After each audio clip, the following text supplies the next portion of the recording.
Gandang umaga po ating mga friends at followers. Nandito kami. Ang pupuntahan natin yung Area 5 ng mga bagong tanim. Pero dadaanan po natin itong breeding area ko ng mga panlaban, mga fighting cocks na nakita natin yung mga sisiw. So maganda rin yung ating ani dito sa ating mga fighting cocks.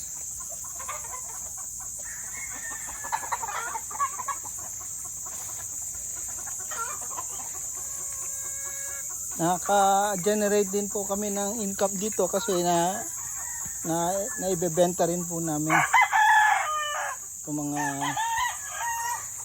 fighting cocks natin, mga stag.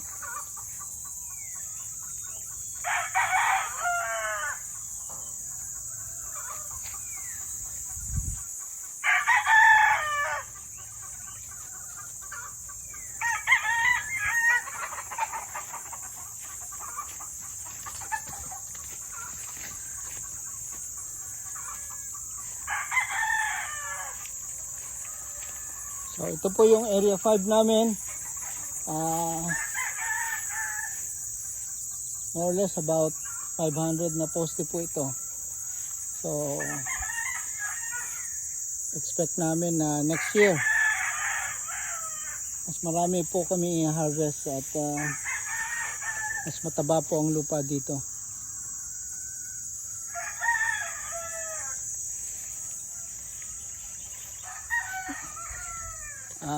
Medyo malawak po kasi itong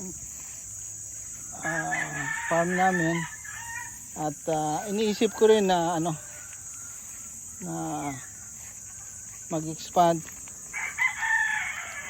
using the trellis ang style ng pagtatanim. So ito po yung naitanim na po namin yung mga cuttings na nakuha namin. At mga iba may mga suloy na po.